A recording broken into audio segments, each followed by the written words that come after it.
The world is changing faster than ever.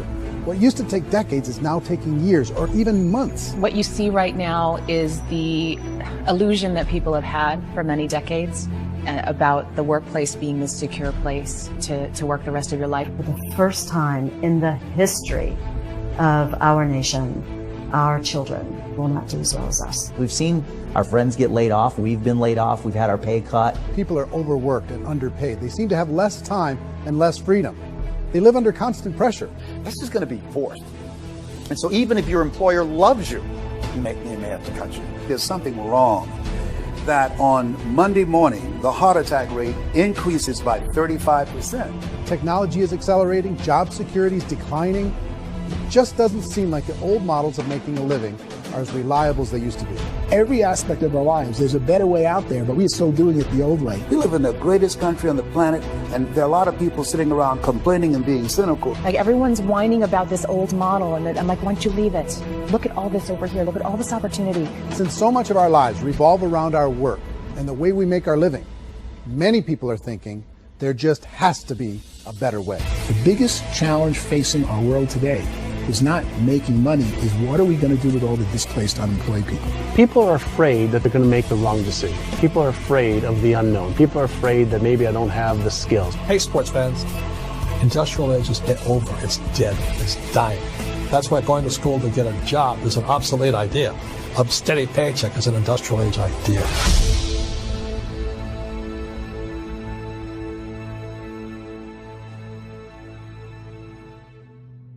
It's the search for answers that has brought us here together today. My name is Eric Worre, and for almost 30 years, I've been an entrepreneur, struggling at times, but ultimately succeeding. As a best-selling author, speaker, and business owner, I've spent my entire career helping millions of people around the world to become entrepreneurs. And I believe strongly that there is, in fact, a better way when it comes to how we make a living. The career landscape has changed dramatically, and many are still working in a model that is completely out of date. What worked for previous generations isn't working as well for people today. In this film, we're going to explore 3 important questions. First, what's really going on in our working world today? Second, in this new economy, is it better to become an entrepreneur, or is it safer to work for someone else? And third, if a person decides to become an entrepreneur and start their own business, how can they do it without taking on massive risk? To help in this journey, I've brought together some of the greatest experts and thought leaders in the field of entrepreneurship to share the real facts with you. My intention is to give you new information that will allow you to make choices that are not limited by an old, outdated model. Let's start by understanding what's going on in our working world today.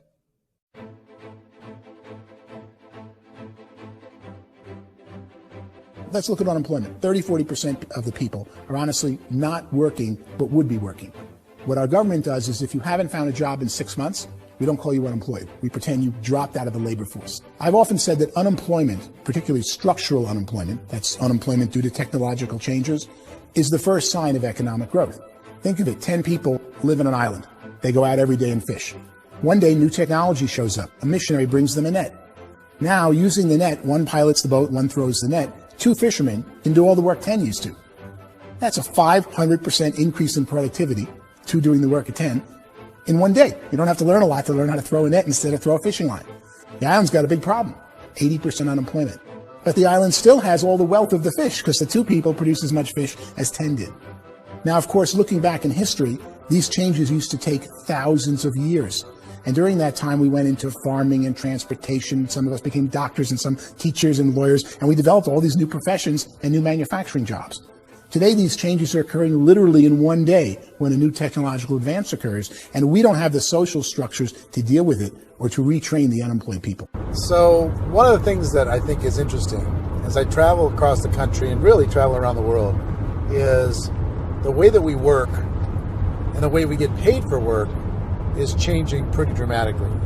On a global basis, everything is being turned upside down because of the rapidly advancing technologies.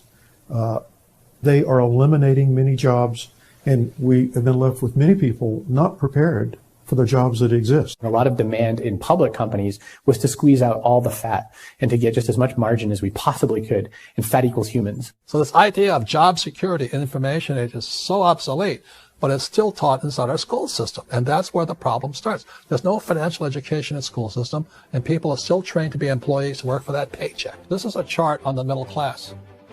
What's happening in the middle class, those that went to school, their incomes have been coming down for years. And parents still say to their kids, go to school, get a job. Now, what happens to all those middle class people who are dropping off the ends of the chart? Well, they become what's called working poor. And this is what happens to working poor. But they say poverty is ending. Well, poverty may be ending, but working poverty is going up. And this is food stamp usage. So food stamp usage in America is going through the roof right now because people cannot earn what they call a living wage. Most people have experienced financial pressures that I think are probably greater than they have been in the past. If you're not working for yourself, then it's going to be a pretty hard road for a lot of people. Today, if you're going to control your future, the 40-40 plan is gone, where you can graduate from college and get a job and work for 40 hours a week for 40 years. That day is gone. So some charts actually tell you what's going on. And this is a really interesting one. You know, people are going back to school because if I go back to school, I'll get a nice job. But this is what's happening to, it's called Sallie Mae, which is the student loan guys. Student loan is going through the roof. It's now over $1 trillion, and student loan debt is worse than credit card debt. So when people stopped using credit card, the government got people into student loan debt. And the problem with student loan debt is you can never be forgiven. See, with credit card debt, you can declare bankruptcy and all's forgiven. But student loan debt, you can declare bankruptcy, you still owe it. It's the worst of all debt. But this is the next picture. Look at this chart here. This is what's happening to wages of college graduates. It's going down. So you go to college, you rack up all this debt, but you earn less money. Now, that's not that intelligent. Average person who's been working a lifetime in America today is ending their lifetime at 65 with about $41,000 in assets. They earned just enough to survive. I think in the United States we have something like 17 trillion in debt. That's just the federal government debt. We got another 2 in municipal and in other, let's call it almost 20 trillion government. We've got 40 trillion in private debt. That comes up to close to 60 trillion. When you then add something we never had before, what you were talking about, when we look at the unfunded portion of Social Security and primarily Medicare, Medicaid, that at the most conservative estimates from outside firms, Kleiner Perkins, 67 trillion and growing. That's more than all our other debt. There's less conservative estimates that say it's 84 trillion or higher. I added up conservatively $127 trillion in total debt. Debt is a financial drug. When you take it to excess, it's like taking a drug. Yeah, it makes you feel better, it enhances your performance, but at a huge cost, eventually it kills you. And so that's what happens. We keep doing more and more debt, and you get less and less results, just like a drug, until the debt gets so high that it crushes the whole system. That's where we're at, 8.2 times GDP. You know who I feel sorry for?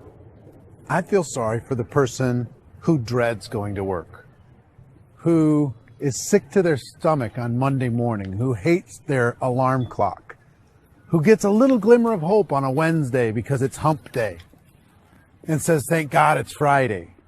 And they live for those 2 days a week where they get to be themselves and they don't have to be around people they don't like, and they don't have to play the political game in the office, and they don't have to live this half life. The person that works 50 weeks a year just to be able to have the 2 weeks for vacation. And you know what happens to most of them nowadays? They don't have a vacation. They have a staycation. They have time off of work, but they don't get to go where they want to go because they're overextended. They've got all this debt. They got all this situation. They hate their alarm clock. They can't sleep until they're done. They have to spend most of their life in traffic. I feel sorry for that group of people because there's a better way. They just don't know it. I see this really interesting attempt at rugged individuality in a 6x8 rectangle. And I feel like you're all the same, except for the little push pins of the pictures. There's different pictures. Yours is named Jenny and his is named Sujara, but it's the same people. And this is how they are. And they're just like the zombies, and there's no joy in there. There's no fun. There's always like the wacky woman who decorates her cubicle, and that's the most she can do there. You got to give her credits, right? The wacky cubicle woman. The basis for their life is worry. I'm worried maybe I'll get fired. I'm worried maybe my company will go out of business. I'm worried I can't keep spinning the plates on paying the bills. I'm worried about how do I send my kids to college. I'm worried, what if the transmission of my car breaks? That's, 2 or 3, I can't fix it. People live in a sea of worry, and it eats at them. Those signs that people held up during the Depression didn't say looking for gainful employment in a cubicle. It said looking for work. Work is what we're looking for. Job is just a unit of measurement.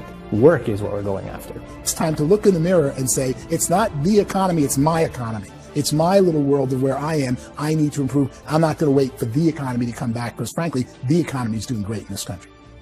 So I'm here on Wall Street, the financial center of the universe, the financial capital of the world. This is where most people's money goes to at least be held for a time, right? With interest rates in banks being effectively zero, and many experts are predicting it's going to stay at zero for the next 10, 20, even 30 years, people feel like they don't have any choice but to put their future into equities, to put their future into the hands of other people on this stock market, and hope that the stock market goes up, hope that the stocks that their advisors pick or that they pick goes up. That's one way to go, I guess. It's my personal belief that if you put your future into the hands of yourself, in other words, you have earning power by yourself, I think you're a better investment than these guys.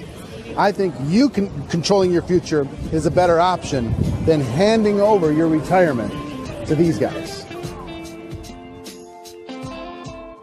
The average household income in the United States is approximately $50,000 a year, what they call the middle class.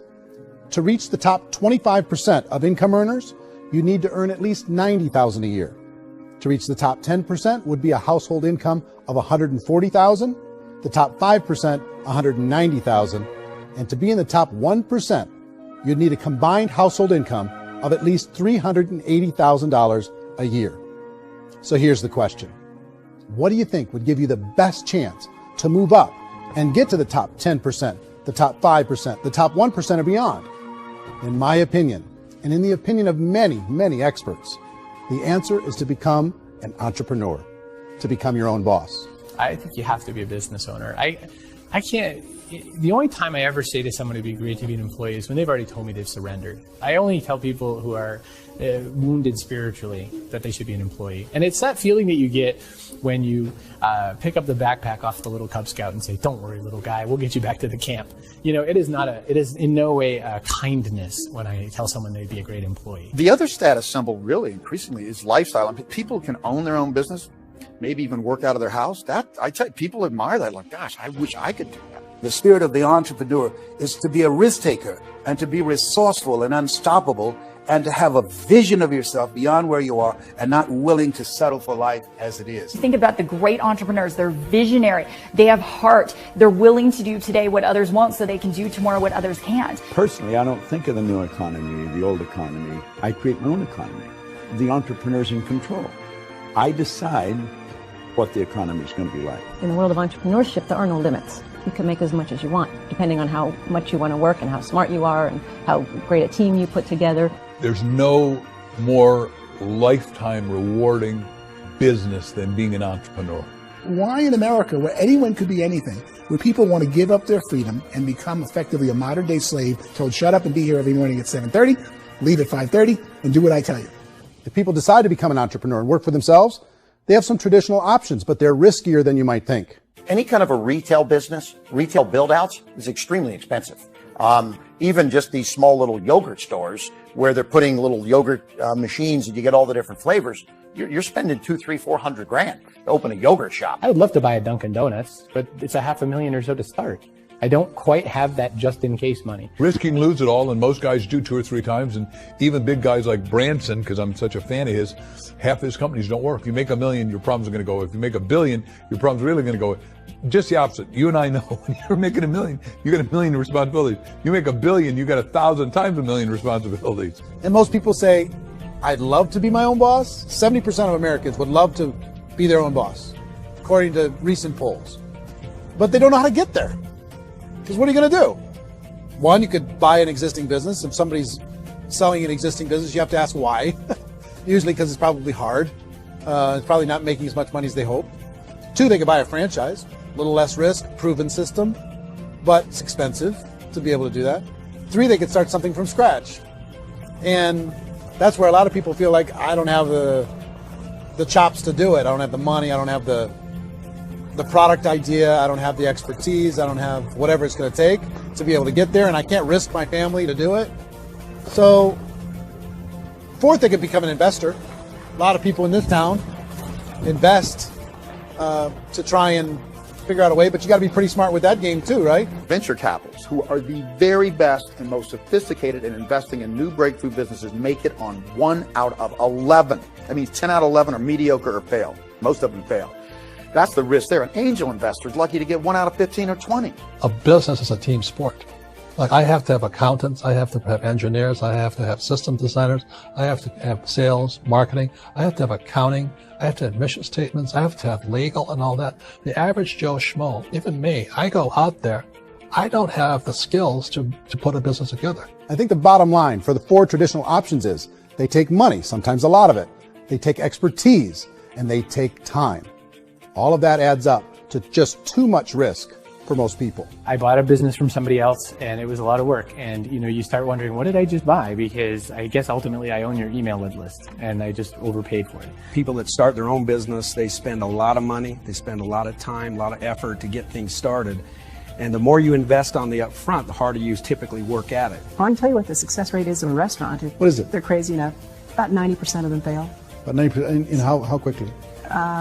Year less. Wow. And if we're talking non-franchise, we're talking franchise, Sure. That's totally different. Yeah. But our students aren't getting franchise restaurants. You got to invest big money. Exactly. And with someone like McDonald's, you've had to work with the company for a long period of time, really know the Even have a chance at investing $1 million. have a chance, and it's a slim chance. What if there was a way that you had all the proven aspects, the comfort aspects, and you could still control your own life?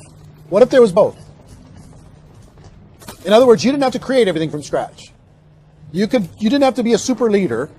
All you had to do, what if there was a proven product already? You didn't have to create the product. And there's a proven system already, proven training already. Everything except an employer. That was the only thing that you didn't have. Do you think more people would be open to working for themselves in that environment?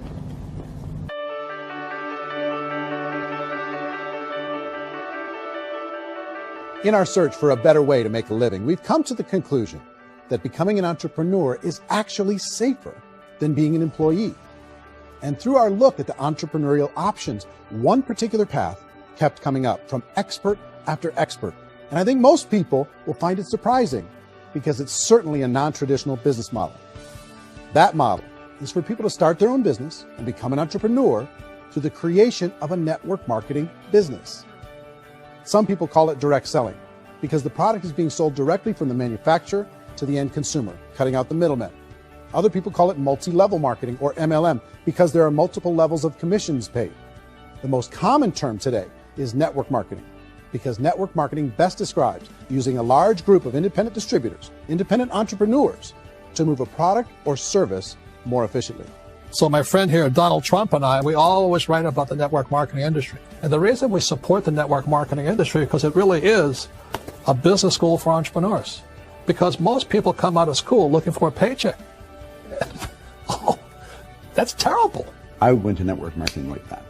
I think if it didn't exist, we should invent it. It is that good. I think direct selling is a great way to do business today. It's very easy to get into that industry, and you can be self-employed, be, in effect, an entrepreneur. When we see multi-billionaires adding network marketing companies to their portfolio of companies, that would be a clue. When we see people who are very famous authors and very famous business people endorsing the industry, that would be a clue. These network marketing companies aren't $50 million companies. They're billions and billions of dollars. They lead the stock market. They're major companies. When are we going to get it? You know, and you're going to school to work for a paycheck. But if you want to be rich, be an entrepreneur. And network marketing gives you the spirit to be an entrepreneur.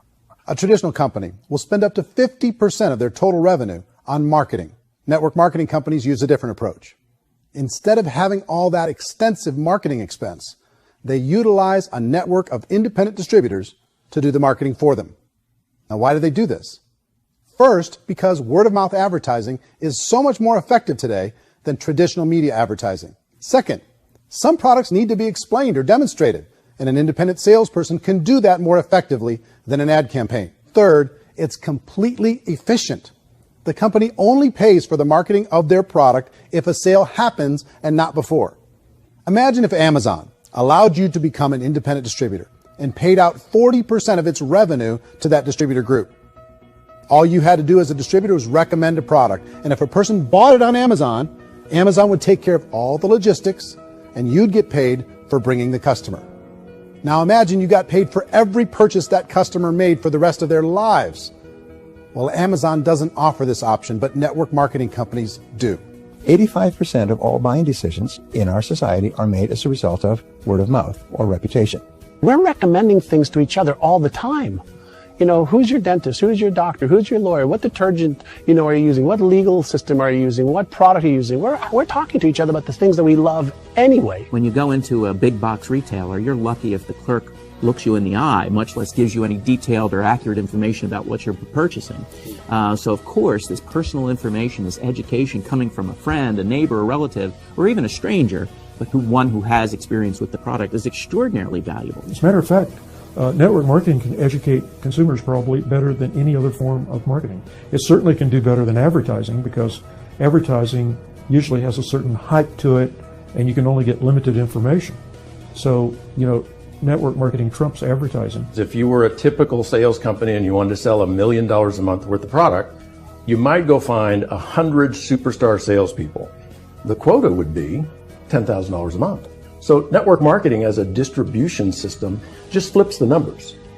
So we use 10,000 happy, raving fans of a particular product, and we don't concern ourselves so much with how much product each one of them individually sells. If they sell just $100 or $200 a month, and there's 10,000 of them, you're selling $1 million to $2 million a month worth of product. And that's the best way I can explain how network marketing works. This is the marketing arm of the company. There's not money being wasted on bricks and mortar. There's not money being wasted on inventory that's sitting stagnant somewhere. There's not employees standing around that don't have customers. These are people that are going to connect with customers. These companies allow people to become independent distributors for extremely low cost and with no minimum time or sales quota. Essentially, they own their own business and can provide as much or as little sales as they choose. In other words, the distributor gets all the benefits of traditional business ownership without the risk. The advantage of network marketing is the ease of entry, the low risk, and the low startup cost, because almost everything else has very high risk. You can get in for a minimal investment. You're buying into a system that's already been proven, products or services that have been proven to work. The keys to network marketing is providing an opportunity for the masses to get involved, providing an opportunity for the average person who doesn't have the resources to start their own business. All of this so far is fairly straightforward, but network marketing offers another benefit, and it's this benefit that makes it so interesting for entrepreneurs. Network marketing allows a distributor to build their own network of other distributors and then compensates them on the sales created by that entire group. Direct selling is, at its base, very simple. It's the sale of a product or service to an individual on a face-to-face, one-on-one basis, just the way we're talking right now. But there's an important element as well, and that's the offering in conjunction with that sale of product, the offering of an opportunity for someone to make something of themselves. No matter what your social status is, no matter what language that you speak, I mean, look how many unbelievable people are becoming successful to speak every kind of language out there. What an awesome gift to give the world. Instead of having to work your way up in a system and prove that you could be a sales manager, they just decided everybody can be a sales manager. Everybody gets to build a sales team from day one. And so what that brought into the system of growth as a direct selling company is the concept of compounding or geometric progression. Because now you can actually grow Salesforce very quickly because everybody is enrolling people in their own Salesforce. People who are like, oh, this is weird, I'm building a sales team. Or what do you think you do at a regular company? How do you think a regular company works? Network marketing is the only industry that doesn't say your past determines your future. It looks at your past and says, okay, now what can we train you to do so you can have a great future? Every other employer out there wants to exploit you for what you already know, not teach you something new. Network marketing has the potential to save the United States and the world because it's going to teach people not to be employees, but to be entrepreneurs.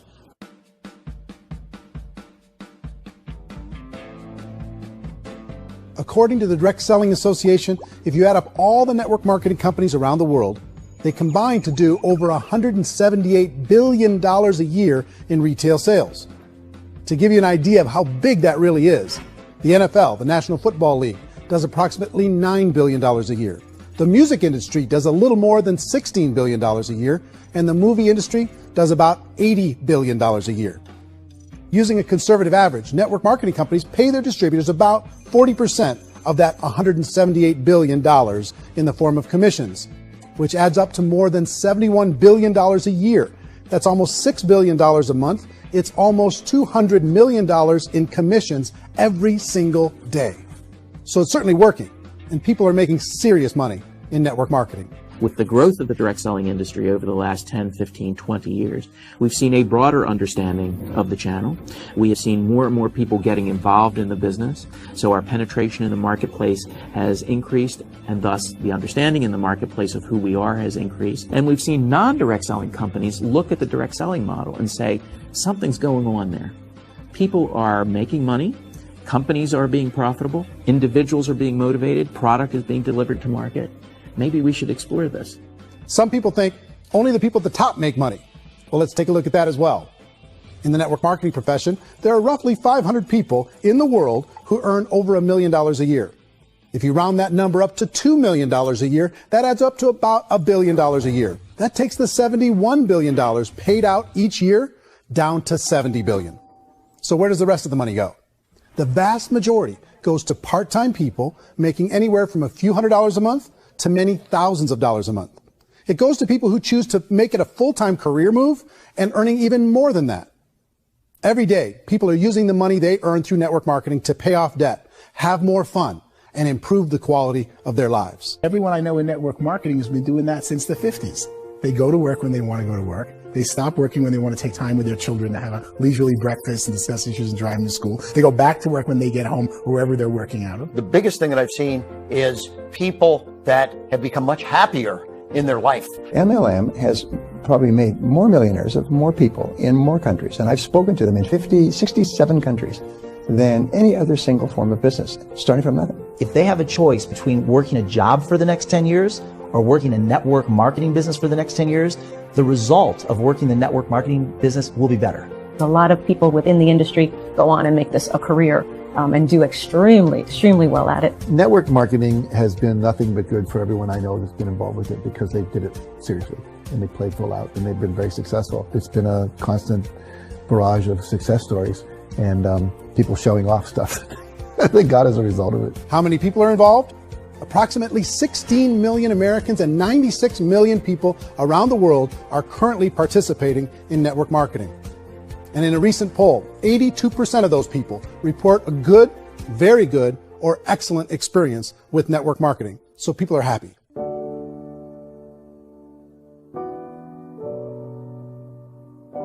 So I've taken a look at the network marketing profession and really tried to understand why so many people are confused as to the validity of this as a business. One is this pyramid shape. People get really messed up with this pyramid. Oh, it's one of those pyramid things. So I just think there are a lot of haters out there who really don't understand the industry and say, oh, it's a get-rich-quick scheme. It's a pyramid. Well, corporate America is a pyramid scheme. You know what I mean? It goes like this. You have thousands of MBAs, let's say working for Ford or General Motors or Coca-Cola. If all these MBAs are all trying to get to here, that's a pyramid. Only one guy's going to make it. Every 10 years, one's going to make it. Whereas you look at network marketing, it's like this. So you're here, and your job is to develop other CEOs coming up behind you. So it's an inverse pyramid. In network marketing, it's a very simple concept. If you sell product, you get paid. It is paid based on production. There is no first mover's advantage. There is no investment component where the more somebody spends, the more they're entitled to make. So the two are polar opposites of each other. It doesn't matter what shape the company is or the compensation plan is shaped, whether it's a circle or a pyramid or a triangle or a trapezoid, it doesn't matter. If compensation is coming primarily from recruitment, then you got a problem. On the other hand, if an operation is basing their compensation to participants on the basis of sales, even when those sales are generated by people you've recruited, well, then you're a perfectly legitimate enterprise. That's the legal test. It's the practical test. Another issue that's been true in the past that is no longer true now is people used to be in network marketing loaded up with products that they couldn't sell, and they ended up a loser. They ended up with a bunch of product in their garage. They ended up with a bunch of products sitting in their kitchen shelves or whatever, and they thought they could sell it, and then they weren't willing to or able to sell it, and they ended up with a bunch of stuff, and they were bitter about it. There was this thing called front loading where you had to buy, like, well, if you bought $25,000 worth of product, you got better commissions and all this. Today, it's almost all done by computer. It's direct mail, comes from a warehouse somewhere else. You don't have to have all this inventory. You don't have to stock up. It's a paperless world now. Most of it's done online. You have a back office. It really works. And I mean, the technology has changed everything. Third issue is people start talking about 99% of people in network marketing don't make any money. Well, we've talked about that over the course of this journey together. Almost $200 million a day is being paid out to network marketing distributors around the world. The naysayers, the people who say that it doesn't work, are usually the ones who just don't know how to make it work for themselves. And so they're giving you an opinion, and I tell people, don't confuse people's opinions with expertise, because opinions are free. And don't confuse sincerity with the truth, because people could be sincerely wrong. But here's the reality inside of network marketing. The vast majority of people that get involved in network marketing just become customers, and they get involved to be able to purchase product at a lower price. If you take Costco as an example, if a person goes into Costco and gets a membership to Costco so they can get a lower price on the product, we don't call that person a loser because they have a bunch of product that they walked out with a smile on their face.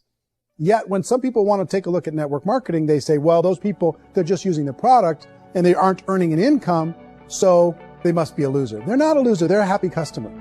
That's the vast majority of people that are involved in network marketing. Now, a smaller percentage of those people decide to go build a business. They earn $300 a month, $500 a month, $1,000, $2,000. That's the bulk of earnings in network marketing. And then there's the few that really decide to take it serious, really decide to build a large network, really work to make that network very, very productive. And those people make huge amounts of money, and there's no cap. What I do as an outside economist, just somebody looking at this industry like any other industry I speak and say, look, what's the realities of this? 1% do incredibly well. 10% generate some additional income at pretty low risk and effort. That's not, and 90% of people roughly end up customers. One thing that I think is real when it comes to people's perceptions about network marketing is people put this, and distributors, I think, involved in network marketing have some responsibility for this. They have sometimes unrealistic claims about the product or about the income. Most people who become distributors, they want the money, they want to be successful, but they don't have the skills. They don't know what to do. And when people don't know what to do and they're in a new business, they're scared. And when they're scared, they panic and desperation kind of sets in. So they think everyone they talk to has to get in. So if I talk to you and you say, well, no, I don't have time to do that, they're like, no, I need you. You have to do this or I won't be successful. So I start clawing on you. I start that desperation. So then I start making claims about the product, which are not appropriate, probably not even true. Or I start saying, oh, let me show you how you can make all this money and you don't have to do anything, Eric. And so you just totally misrepresent the opportunity, and you're clingy with people because you think you need everybody to be successful. And you don't. You know, one of the messages that I try to deliver most forcefully to companies as well as salespeople in direct selling is that you don't have to overpromise. The reality is in network marketing, there's a lot of hard work involved. There's a lot of effort. You're going to have to develop yourself. It's a business like anything else. It's going to take some time, but in my opinion, it's better.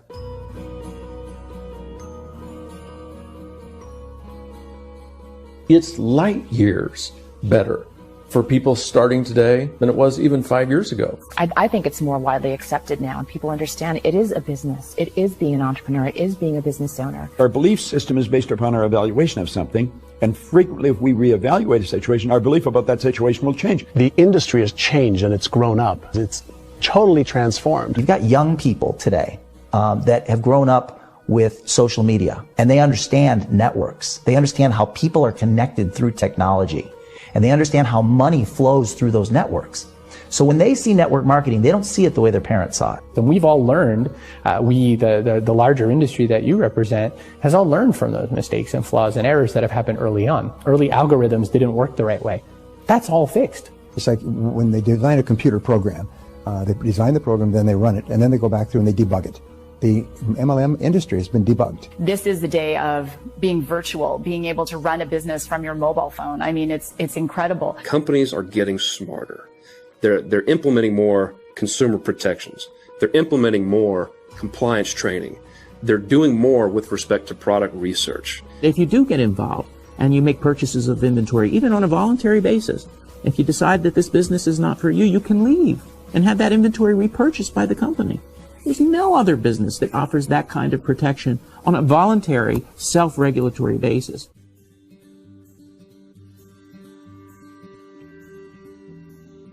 If you decide to look further into a network marketing business in order to generate more cash flow for your family, I would recommend reviewing the following 4 elements. First is the product or service. And on the product or service, I would ask 5 important questions. 1, do you like it? Is this something you would feel comfortable sharing with others? 2, is there a recognized need in the marketplace? It's hard to create a need if one isn't naturally there. Third, does the product meet that need? Does it solve a legitimate problem for consumers? And fourth, is it priced to sell? Can it compete in the marketplace? And fifth, is it priced for profit? Is there enough margin for the company and the distributor to be able to generate income for the long term? If you can answer the questions on the product to your satisfaction, the next element to consider is the company itself. Is it well run? Do you believe in the founders or the management team? Do you feel they have what it takes to go all the way? See, it doesn't matter how good the product is if the management can't take care of the company. Good management can change with the times. They can handle adversity. They can make good decisions. Make sure you choose a company that can serve you for a long time. The third element to consider is the compensation plan. And with that, there are 3 important things to look at. First, a brand new person needs to be able to generate some money fairly quickly. It may be an obvious reason, but you can probably imagine the ripple effect of a distributor getting involved and having even a small victory fast. That can only help with the overall success of the organization. Second, a person should be able to develop a moderate part-time income in a reasonable period of time. As they develop their network and as their sales grow, they should be able to enjoy more benefits.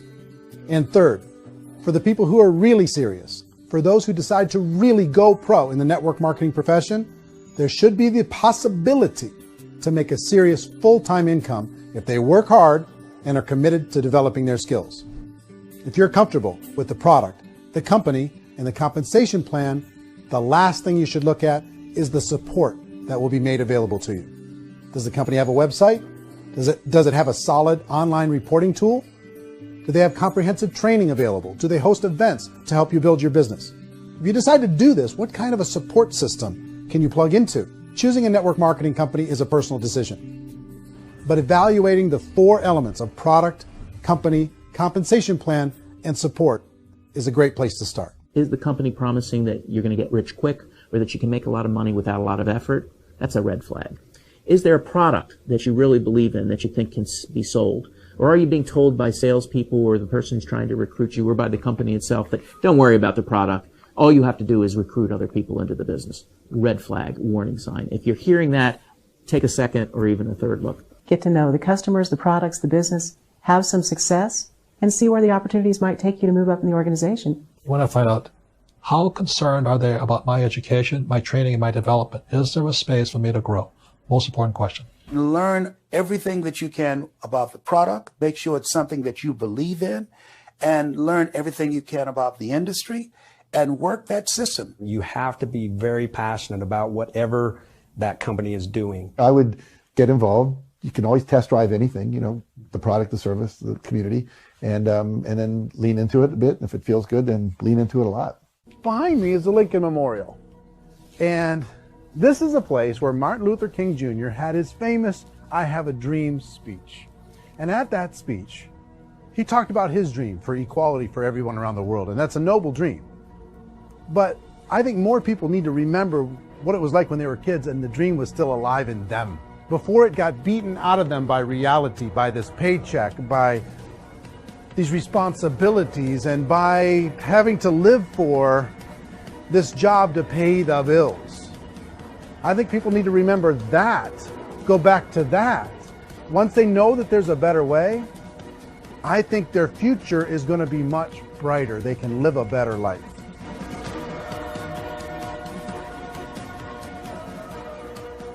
So if you're considering getting involved in a network marketing company, let me offer you just a few pieces of advice.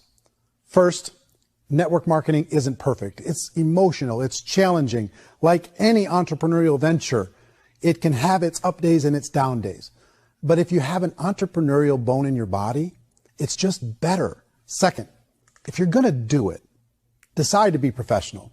Decide to go pro. It's better to do that than just be this amateur sticking your toe in the water. Third, as any professional, you're going to have to learn some new skills. And I promise you, inside of the network marketing profession, they're not too difficult to learn. Fourth, like anything worthwhile, it's going to take some time. Don't expect that you're going to get to the finish line right out of the gate. And fifth, it's worth it. It's worth it to be able to take charge of your life again. It's worth it to be able to control your own financial situation.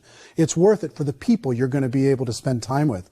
It's worth it for the things you're going to be able to see and the experiences you're going to be able to experience. It's worth it for the causes you're going to be able to contribute to, the lives you're going to be able to touch, the customers you're going to be able to help, the friendships you're going to be able to develop. I promise you, it's worth it. Remember, most people are searching for answers just like you are. But I do have to tell you the catch to network marketing. If there is a catch, if you want to understand this from an emotional point of view, people say, well, it sounds too good to be true. It's not. It's hard work. But here's the catch. Most people still don't understand it. So you're going to have to endure the loss of social esteem from ignorant people. The uneducated will think less of you. Now, if you can handle that, you're on your way. If that's going to destroy you, you know what? Entrepreneurship in general probably isn't in your future. If you can face that catch, you can become unstoppable. I want everyone to really contemplate this if they're not in network marketing. You're in a job, you probably have a mortgage, you have rent, you have debt, whatever's going on. You're in a prison. You work just hard enough to keep them from firing you, and they pay you just enough to keep you from quitting. Come on! I've been there, done that, and bought that t-shirt. In network marketing, if you run into failure, it's really just a homework lesson for yourself. There's no one to blame. You really have no excuse not to be successful. You just don't. People don't want to hear that, but there's so much available to you. If you want to be a good network marketer, be a student to the people above you, be a fellow traveler to the people on the same level, and be a teacher to those below, and know when it's appropriate to do which. People who are not afraid of asking people to buy things, or not afraid of persuading people with a chance they may say no, these people own the future. Nothing happens until something moves. So you got to go move, you got to go do something, or nothing's going to change in your life. In the beginning, you're going to do a lot of things that you don't get paid for. But as you go down the road, you get paid for a lot of things that you don't do. And your job is rehabilitate the spirit, the entrepreneur spirit in all of us. You get it back. Either give it a strong yes or a strong no, but no wishy-washy, dilly-dally stuff in the middle. There's dreams and there are nightmares, but I believe that the biggest nightmare of all is when you don't pursue your dream. You're going to see some monumental growth in this profession. It's an exciting, exciting time to be involved in the network marketing profession. The next 10 years, I see just exponential growth. When that tipping point comes, it's not a matter of asking somebody, have you ever heard about network marketing? You're really asking them, which company are you building your wealth in? We are here to fix the world, to improve relationships with other people, to improve other lives. And the real reward comes as an entrepreneur in any level from teaching somebody something and watching them soar. There is no greater reward.